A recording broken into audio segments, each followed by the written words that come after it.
श्री सच्चिदानंद सद्गुरु साईनाथ महाराज की जय। सद्गुरु श्री साईनाथुनि शरद बाबूजी की जय। శ్రీ సాయి సచ్చరిత 43వ అధ్యాయం. గత అధ్యాయంలో సత్పురుషులైన సాయి సమర్థుని నిర్వాణ వర్ణన జరిగింది. ఇప్పుడు అసంపూర్తిగా మిగిలిపోయిన మిగతా విషయాలను ఇక్కడ పూర్తి చేస్తాను. సాయి యందు అద్భుతమైన ప్రేమ ఉండాలి. దానిని వారే ఉత్పన్నం చేయగల సమర్థులు. హేమాడ్ వారి చరణాలకు అంకితమై వారి చరితాన్ని రచిస్తున్నాడు. భక్తి ప్రేమలను వారే ఇచ్చి తమ చరిత్ర మహిమను తామే తెలియజేస్తారు. దానితో వారిని ఆరాధించటానికి శ్రద్ధ కలిగి ప్రపంచమందు విరక్తి జనిస్తుంది. అందువలన కాయ వాచ మనస వారికి నా సహస్ర నమస్కారాలు. వారికి కేవలం అనన్య శరణు చొచ్చటమే తప్ప వారి మహిమను మనస్సుతో తెలుసుకోలేం. పేరుకునిపోయిన పాపాలో మాలిన్యాలను కడుగుకొని అంతఃకరణాన్ని నిర్మలం చేసుకోవటానికి ఇతర సాధనలు నిష్ఫలం. హరిభక్తుల యశస్సును స్మరించుకోవటం మరియు వారి భజన సంకీర్తనలు తప్ప చిత్తశుద్ధికి వేరే సులభ సాధన వెదికినా లభించదు. గత కథానుసంధానాన్ని సంక్షిప్తంగా స్మరించుకొని ఆత్మానందానికి నిలయమైన సాయి కథా వ్యాఖ్యానాన్ని మరలా కొనసాగిస్తాను. బాబా విజయదశమి రోజే ఎందుకు ప్రయాణమయ్యారు, తాత్యాబా నెపంతో భవిష్యాన్ని ముందుగానే ఎలా సూచించారు అన్న విషయాలు విపులంగా చెప్పబడ్డాయి. తరువాత శరీరాన్ని విడిచే సమయంలో దానధర్మాల పద్ధతి ప్రకారం బాబా లక్ష్మికి దానం చేసిన విషయాలను సమగ్రంగా వర్ణించడమైంది. ఇప్పుడు ఈ అధ్యాయంలో సాయిబాబా తమ శరీరాన్ని విడిచే సమయం సమీపించినప్పుడు శ్రేయస్సుకై బ్రాహ్మణుని ద్వారా రామాయణాన్ని పారాయణ చేయించి శ్రవణం చేసిన విషయం చెప్పబడుతుంది. వారు తమ సమాధి స్థానాన్ని ఎన్నుకోవటం, అకస్మాత్తుగా బాబా ఇటుక పడిపోవటం మొదలగు వానిని శ్రద్ధగా వినండి. ఒకసారి బాబా తమ ప్రాణాలను బ్రహ్మాండంలో లీనం చేసి 3 రోజులు నిశ్చలంగా కూర్చుని ఉండగా ప్రజలు అది వారి సమాధి కాదని మరణమని నిశ్చయించారు. అంతిమ సంస్కారాలకు సిద్ధపడ్డారు కూడా. అకస్మాత్తుగా బాబా శరీరంలోకి ప్రాణం రాగా ప్రజలు చకితులైన విషయాన్ని కూడా వినండి. ఇప్పుడు మరలా సాయి నిర్వాణ కథను శ్రవణం చేయటానికి శ్రోతలు ఇబ్బంది పడతారు. సాయి శరీరాన్ని విసర్జించిన వార్త వినటం ఎవరికీ ఇష్టముండదు. కానీ ఇది సాధు సత్పురుషుని నిర్వాణాన్ని గూర్చిన వర్ణన. ఇది వక్తను శ్రోతలను పావనం చేస్తుంది. ఇది చాలా విస్తరించిపోతుందని భయం. కనుక కొంచెం కొంచెంగా శ్రవణం చేసి సంతృప్తి చెందండి. బాబా శరీరాన్ని త్యజించి పునర్జన్మ లేని ఆత్మానంద ప్రాప్తిని, అక్షయ స్థితిని పొందారు. వారు శరీరం ఉన్నప్పుడు వ్యక్తంగా ఉండి శరీరాన్ని త్యజించాక అవ్యక్తంలో కలిసిపోయారు. ఒక శరీరంలో ఉన్న అవతారానికి స్వస్తి చెప్పి సర్వజీవులలోనూ వ్యక్తమయ్యే స్థితిని పొందారు. ఒకే ప్రదేశమందు ఉండే స్థితిని వదిలి సర్వవ్యాపకత్వాన్ని పొంది సంపూర్ణ సనాతనులై ఆత్మలో విలీనమయ్యారు. సాయిబాబా అందరికీ జీవనం. సాయి సకల జీవులకు ప్రాణం. సాయి లేకుండా గ్రామవాసులు దీనులయ్యారు, దుర్బలులైపోయారు. సాయి శరీరం చేతనారహితం అవగానే అందరూ ఒకేలా రోదించారు. ఆబాల వృద్ధులు చింతాక్రాంతులై జీవోత్సవాల వలె అయ్యారు. ప్రపంచంలో ఉండేవారికి జ్వరం మొదలగు లౌకిక బాధలు వారి వెంటే ఉంటాయి. కానీ అవి తమ పరిమితిని అతిక్రమించి యోగులను బాధపెట్టవు. సత్పురుషులు తమ తేజాన్ని ప్రజ్వలింపచేసి తమ శరీరాన్ని దహింపచేస్తారు. బాబా అదేవిధంగా తమ చేతులతో చేశారు. జరగకూడనిది జరిగిపోయింది. సాయి మహారాజు సాయుధ్యాన్ని పొందారు. జనులు చాలా బాధపడ్డారు, మనసులో ఆవేదన పడ్డారు. బాబా దగ్గర నుండి వెళ్ళిపోకుండా ఉంటే ఎంత బాగుండేది. అంతిమ సమయంలో బాబాను చివరిసారిగా కలుసుకోలేకుండా పోయాం. వారి దగ్గరే ఉండి ఉంటే దేనికైనా ఉపయోగపడేవారం. ఆ సమయానికి బుద్ధి పనిచేయలేదు అని అనేక రకాల ఆలోచనలతో ప్రజలు తమలో దుఃఖపడ్డారు. కానీ బాబా అంతఃకరణంలో ఏముందో ఎవరికి తెలుస్తుంది? వారికి శ్వాస పీల్చుకోవటంలో ఆయాసం లేదు, దగ్గు లేదు, గొంతులో ఏ బాధ లేదు. వారి ప్రాణానికి ఏ కష్టం లేదు. ఉల్లాసంగా ప్రయాణమయ్యారు. ఇప్పుడు ఇక ఎక్కడి సాయి దర్శనం, ఎక్కడి సాయి పాద సంవాహనం, ఎక్కడి సాయి పాద ప్రక్షాళనం, ఎక్కడి పాద తీర్థ సేవనం? అంతిమ సమయం సమీపించిందని గ్రహించి బాబా తమ దగ్గరున్న ప్రేమికులైన భక్తులను దూరంగా పంపివేసి వారికి అంత బాధ కలిగించారెందుకు? అంతిమ సమయంలో ప్రేమికులైన భక్తులంతా తమ దగ్గరుండటం చూచి బాబాకు వారిపై ప్రేమ ఉప్పొంగిందేమో. సాయుజ్య ధామాన్ని చేరుకోవటానికి, ముక్తికి భక్తుల ప్రేమ బంధనం అడ్డు తగులుతుంది. వెంటనే దానిని త్రుంచకపోతే మనస్సు వాసనారహితం కాదు. అలా జరగకుండా శరీరాన్ని వదిలితే జీవుడు మరలా పుట్టి వెంటనే క్రొత్త బంధనాలలో చిక్కుకుంటాడు. దానితో అనేక రకాల కోరికలు, ఆశలు మొదలవుతాయి. వీనిని తొలగించటానికి సాధు సత్పురుషులు ఎప్పుడూ సావధానులై ఉంటారు. అట్లే బాబా కూడా లోక వ్యవహారాన్ని కాపాడటానికి నిశ్చయించుకున్నారు. అంతిమ సమయంలో జాగరూకత వహించి ఏకాంతంలో ప్రశాంతంగా ఏ వికల్పాలు లేని మనస్సును ధ్యేయంలో లీనం చేయాలి. అంతే మతిహి సాగతిహి ప్రసిద్ధమైన ఈ నుడిని అందరూ ఎరుగుదురు. దీనిని భగవద్భక్తులు స్వయంగా ఆచరిస్తారు. ఇది లోకాచార పద్ధతి. తమ అవసాన సమయానికి 14 రోజుల ముందు బాబా వజే అను భక్తుణ్ణి రామవిజయాన్ని పఠించటానికి నియమించారు. వజే మసీదులో కూర్చొని గ్రంథపారాయణను ఆరంభించాడు. బాబా శ్రవణం చేయసాగారు. 8 రోజులు గడిచాయి. ఆపకుండా మరలా పారాయణ సాగనివ్వమని బాబా ఆజ్ఞాపించారు. 3 పగళ్ళు 3 రాత్రులు వజే చదువుతూనే ఉన్నాడు. అలా పూర్తిగా 11 రోజులు కూర్చొని చదివి నీరసించిపోయాడు. చదివి బాగా అలసిపోయాడు. ఆ విధంగా 3 రోజులు గడిచాయి. తరువాత బాబా గ్రంథపారాయణను సమాప్తి చేయించారు. వజేను అక్కడి నుండి పంపివేసి తాము ప్రశాంతంగా ఉన్నారు. వజేను పంపివేయటానికి కారణం చెప్పమని అడుగుతారు. నాకు తోచిన విధంగా తెలియచేస్తాను, శ్రద్ధగా వినండి. శరీరావసాన సమయం సమీపించినప్పుడు సాధు సజ్జనులు, సత్పురుషులు పురాణాలను, సద్గ్రంథాలను చదివించి శ్రద్ధగా వింటారు. శుకాచార్యులు మహాభాగవతాన్ని 7 రోజులు చెప్పగా పరీక్షిన్ మహారాజు విని సుఖంగా శరీరాన్ని వదిలాడు. భగవంతుని లీలలను శ్రవణం చేస్తూ భగవంతుని రూపాన్ని కళ్ళతో చూస్తూ అంతిమ కాలాన్ని గడిపిన వారు తమ శ్రేయస్సును సాధించుకుంటారు. ఇది లోకాచార పద్ధతి. దీనిని సత్పురుషులు ఎప్పుడూ స్వయంగా ఆచరిస్తారు. వారు ప్రజలకు మార్గదర్శకులుగా అవతరిస్తారు. కనుక వారు ప్రజల మార్గాన్ని వ్యతిరేకించరు. భౌతిక శరీరం పైన ఏ ఆసక్తి లేని వారికి శరీరావసానం శోకావేశాన్ని కలిగించదు. ఇది వారికి సహజం. బ్రహ్మానందంలో సుఖంగా ఉన్నవారికి మాయామోహాలు ఉంటాయా అని ఇక్కడ శ్రోతలకు సంశయం కలగవచ్చు. అల్లా మాలిక్ అను సంధానంలో ఆత్మస్వరూపంలో సావధానులై ఉన్నవారికి భక్తులు తమ వద్ద ఉండటం ప్రతిబంధకమెలా అయ్యింది? బాబాకు ప్రపంచ వ్యవహారాలు తీరిపోయాయి. పరమార్థం కూడా ఆగిపోయింది.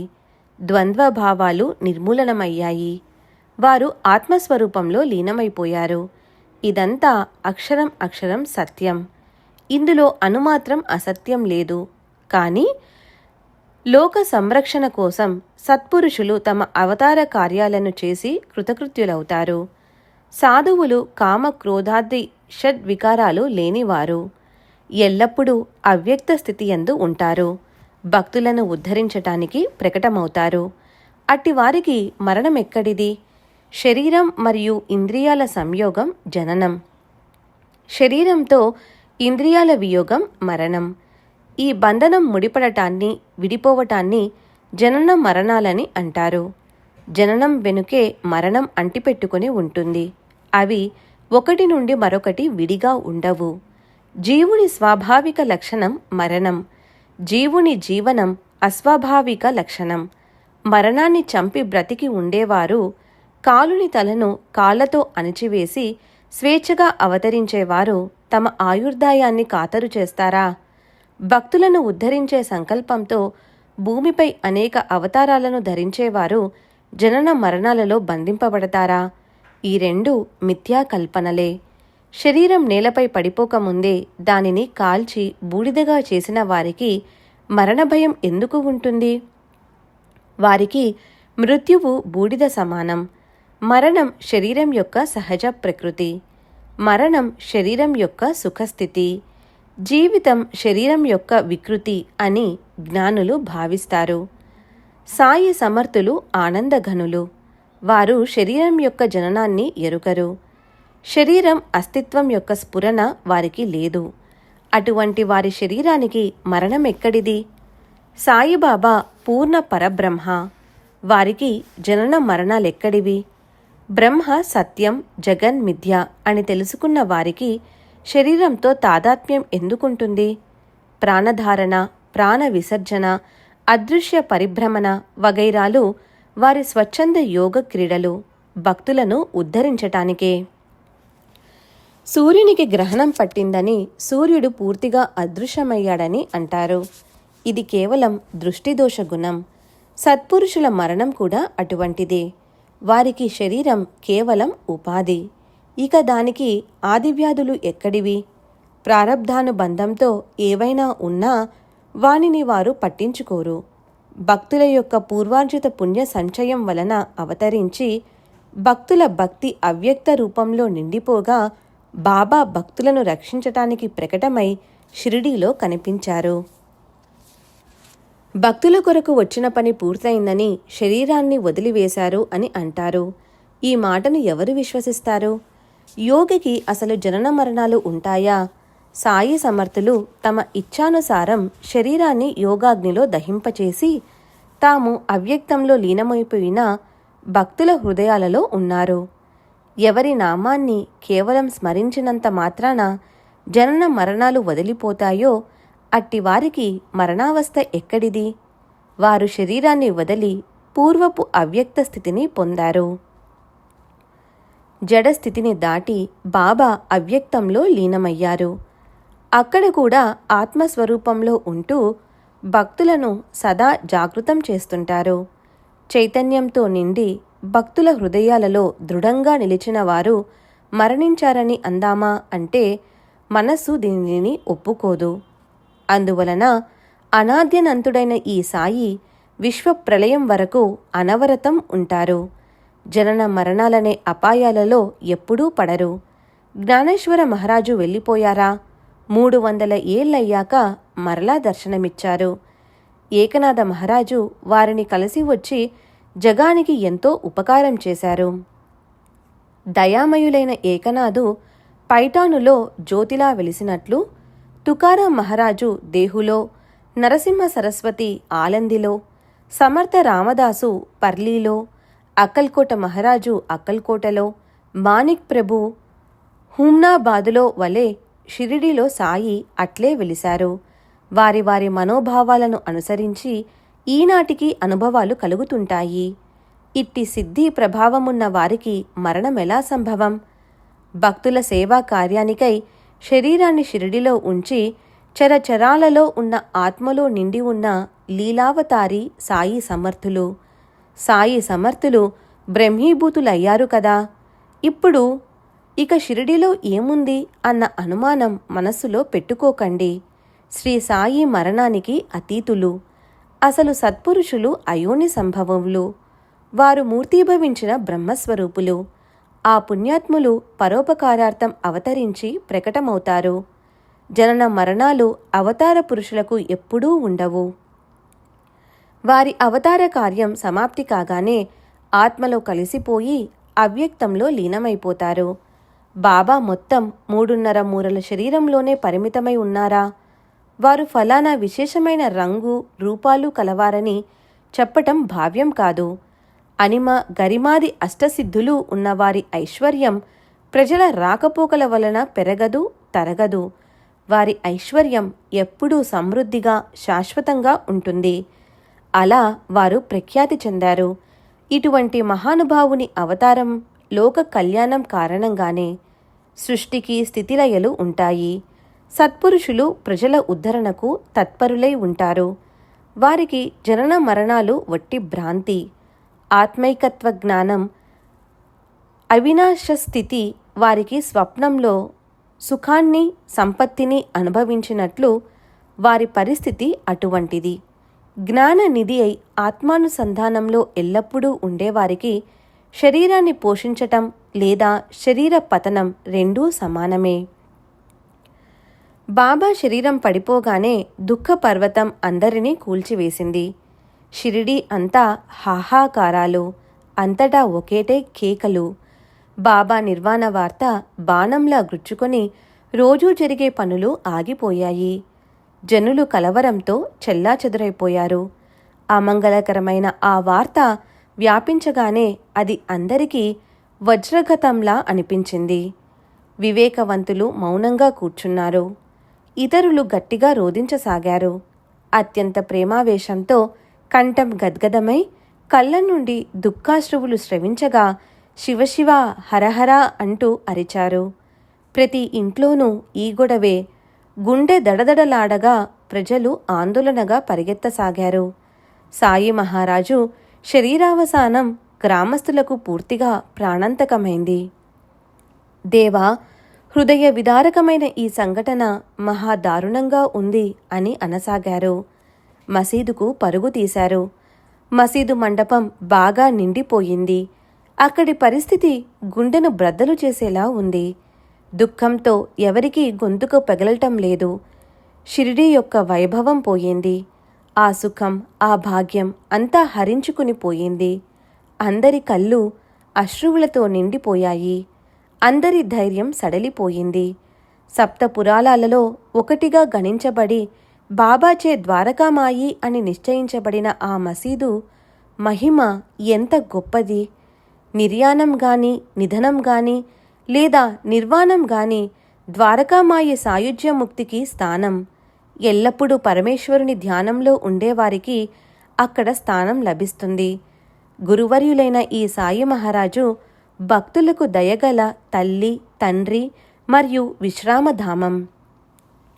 వారు అనుదినము గుర్తుంటారు. అటువంటి బాబా లేక షిరిడీ దశ దిశలు శూన్యమై ఉదాసీనమయ్యాయి. ప్రాణం పోయిన తరువాత శరీరానికి పట్టే ప్రేతకల షిరిడీకి వచ్చింది. చెరువులోని నీరు ఇంకిపోతే తపించిపోయే చేపల వలె షిరిడీ జనులు కళావిహీనులై బాధతో విలవిలలాడారు. అప్పుడు మసీదు పరిసర ప్రాంతమంతా కమలాలు లేని సరోవరంలా, సంతానం లేని శూన్య గృహంలా, దీపం లేని మందిరంలా, యజమాని లేని ఇల్లులా, రాజులేని నగరంలా, ద్రవ్యం లేని భోషాణంలా, బాబా లేని షిరిడి అరణ్యంలా అరిపోయింది. బాబా ప్రేమ పసిబిడ్డకు తల్లి వంటిది. చాతక పక్షికి మేఘోదకం వంటిది.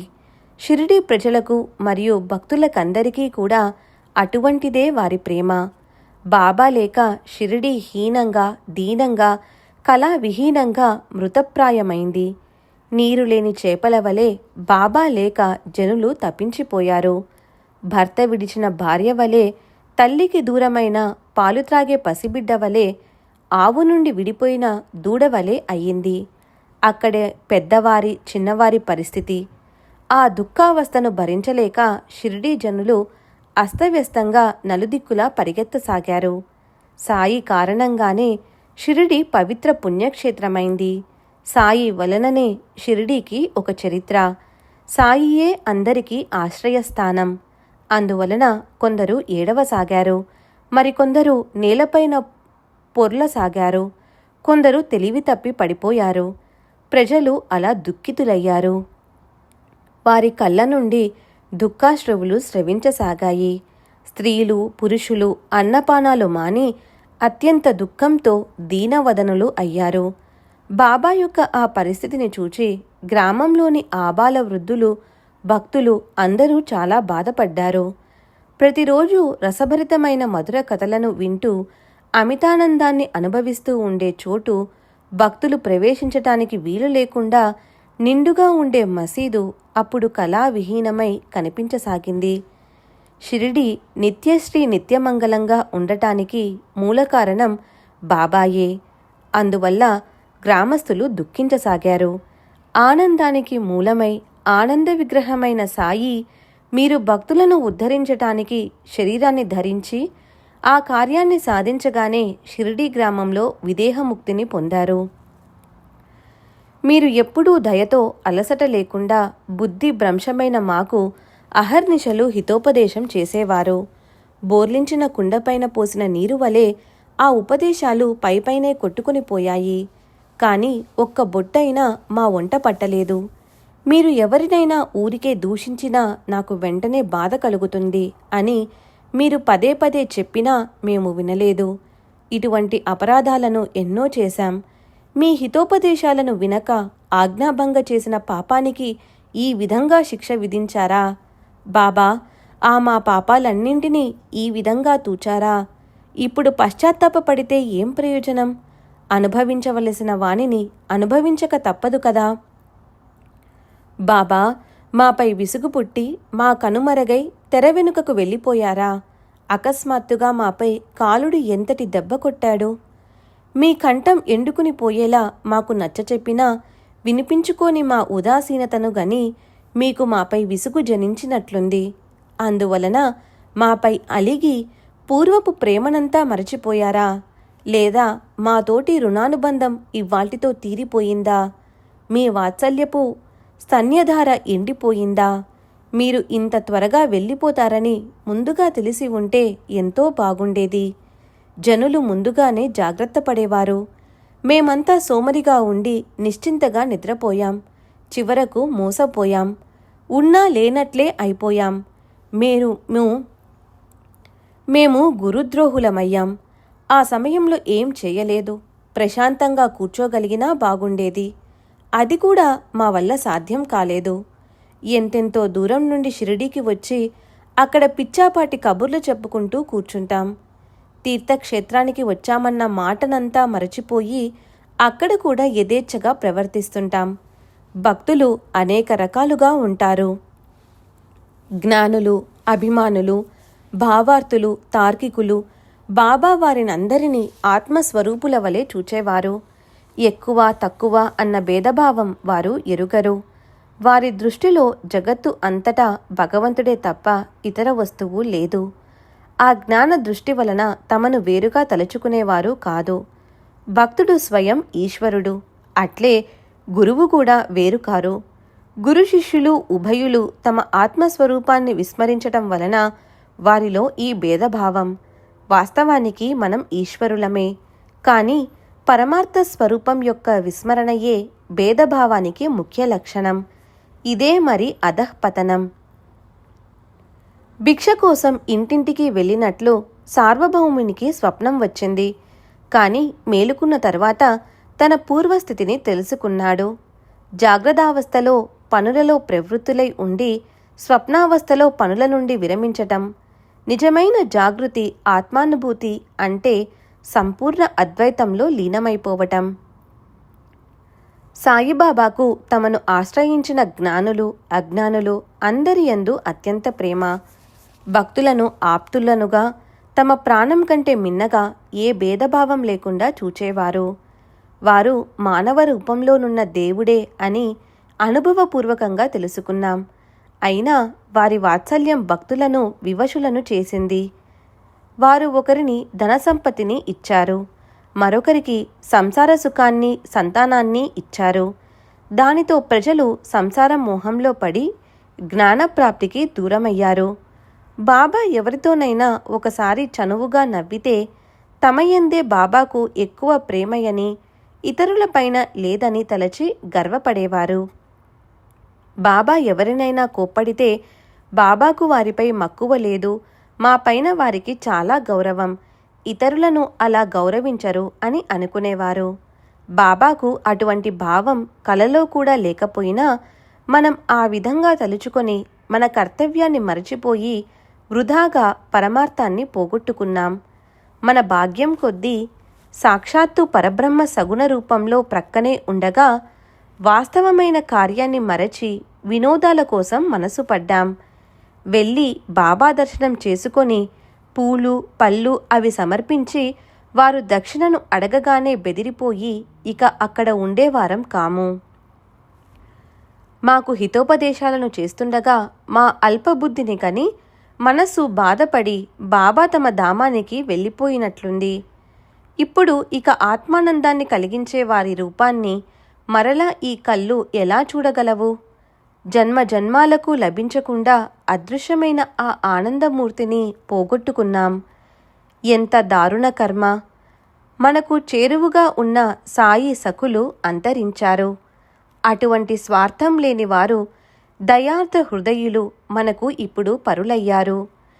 ఎవరినైనా సరే మోసగించటం మంచిది కాదు, దానివల్ల నాకు దుఃఖం కలుగుతుంది అన్న బాబా వచనాలను పాటించక ఇష్టం వచ్చినట్లు పోట్లాడుకున్నాం. ప్రజలు భక్తులు బాబాను బాధపెట్టగా మనం వారిని కోల్పోయాం. సాయినాథుని ఉపదేశాలను తలుచుకుంటూ ఇప్పుడు పశ్చాత్తాపపడుతున్నాం. 8 సంవత్సరాల బాలునిగా నేను మరలా జనులలో ప్రకటమవుతానని సాయి మహారాజు భక్తులతో చెప్పారు. ఇవి సత్పురుషుల వచనాలు. ఇవి వ్యర్థమని ఎవరూ భావించరాదు. విష్ణుమూర్తి కృష్ణావతారంలో ఇలాగే చేశారు. 8 ఏళ్ల వయస్సులో తేజస్సుతో అందమైన కృష్ణమూర్తి చతుర్భుజాలతో చేతులతో ఆయుధాలను ధరించి బందీఖానాలోని దేవకీదేవి ఎదుట ప్రకటమయ్యారు. అయితే అక్కడ భూభారాన్ని హరించటానికి, ఇక్కడ దీనభక్తోద్ధరణ కొరకు. ఇందులో ఇక సందేహమెందుకు? సత్పురుషుల లీలలు ఊహకందనివి. ఇది ఒక జన్మబంధమా? 72 జన్మల రుణానుబంధం.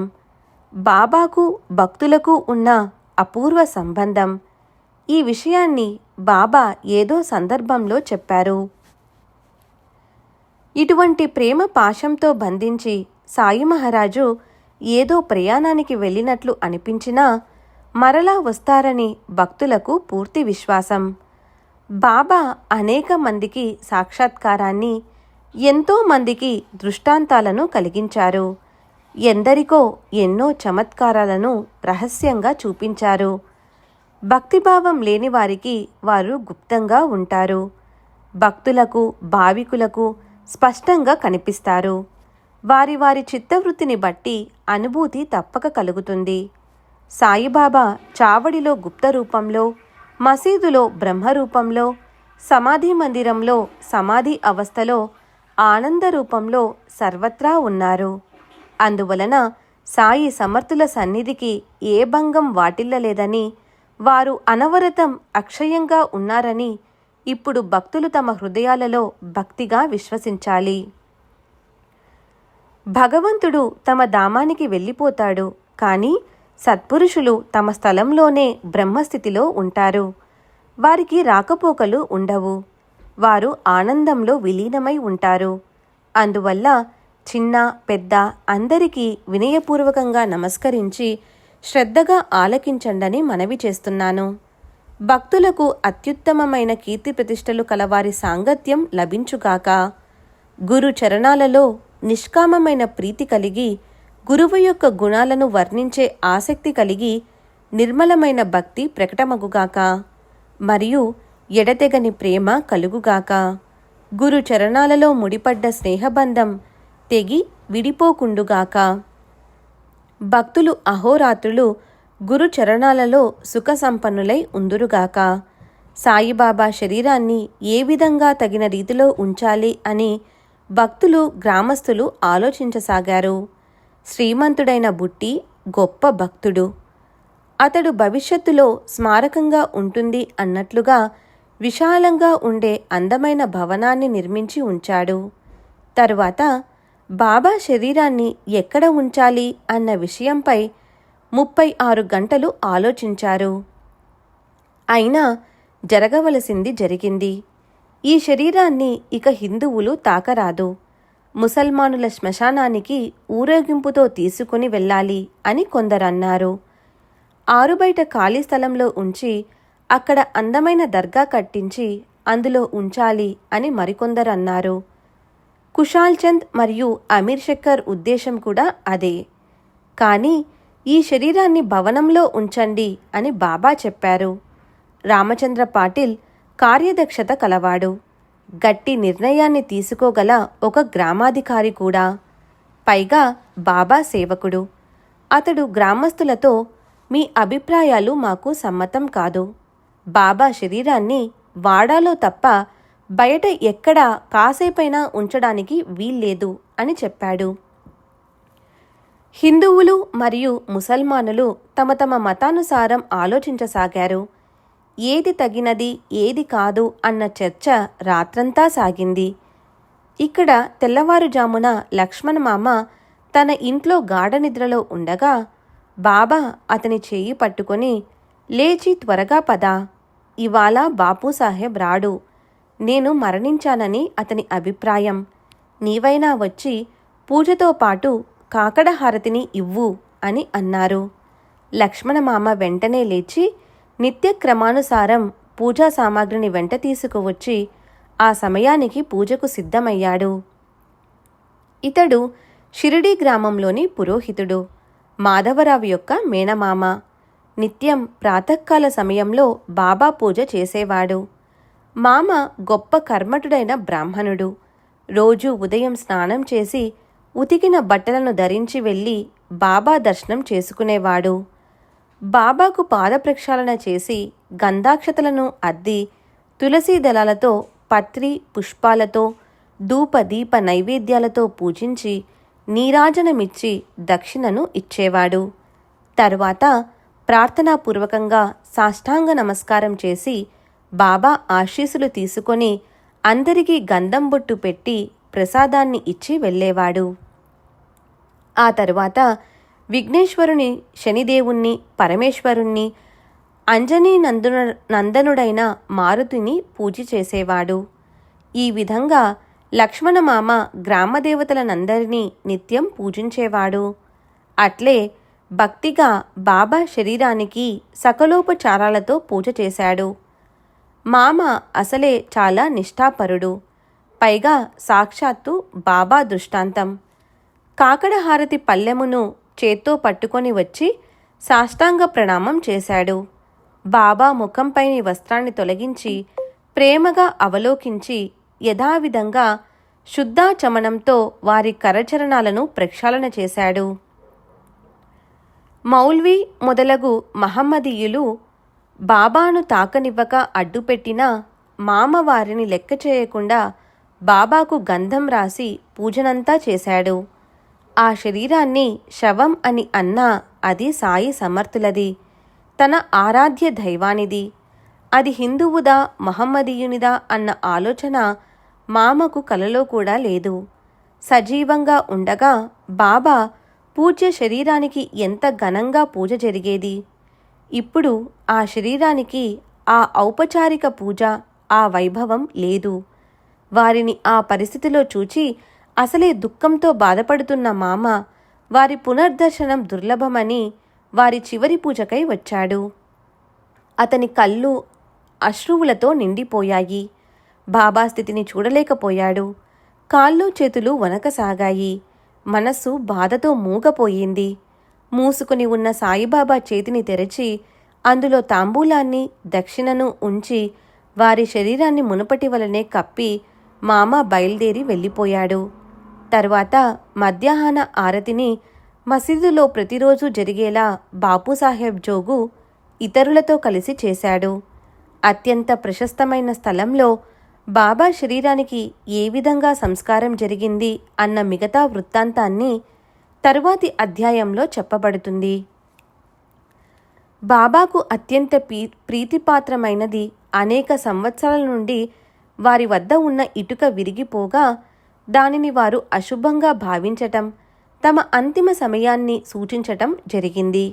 ఇప్పుడు జరిగినట్లుగా 32 సంవత్సరాల క్రితం బాబా తమ ప్రాణాలను బ్రహ్మాండంలో లీనం చేసినప్పుడు జరిగి ఉంటే వారి శరీరానికి ఎటువంటి కఠిన పరిస్థితి ఏర్పడి ఉండేది. భక్త మహల్సాపతి ఏ విధంగా అహోరాత్రులు బాబాను రక్షించాడు. అందరూ బాబాపైని ఆశ వదులుకోగా వారు ఎలా అకస్మాత్తుగా లేచారు. జీవితాంతం బ్రహ్మచర్యాన్ని ఆచరించిన యోగాచార్యులు జ్ఞానులలో జ్ఞానవర్తులైన సాయి యొక్క ఐశ్వర్యాన్ని ఎలా వర్ణించను? ఇంతటి మహిమగల సాయికి సద్భావంతో ప్రణామం చేద్దాం. దీనుడైన హేమాడ్ వారిని అనన్య శరణు వేడుచున్నాడు. స్వస్తి శ్రీ సంతసజ్జన ప్రేరితము భక్త హేమాడ్ పంత్ విరచితము అయిన శ్రీ సాయి సమర్థ సచ్చరితంలో శ్రీ సాయినాథ నిర్వాణమను 43వ అధ్యాయం సంపూర్ణం. శ్రీ సద్గురు సాయినాథార్పణమస్తు. శుభం భవతు. శ్రీ సచ్చిదానంద సద్గురు సాయినాథ్ మహారాజ్ కీ జై. సద్గురు శ్రీ సాయినాథుని శరత్ బాబూజీ కీ జై.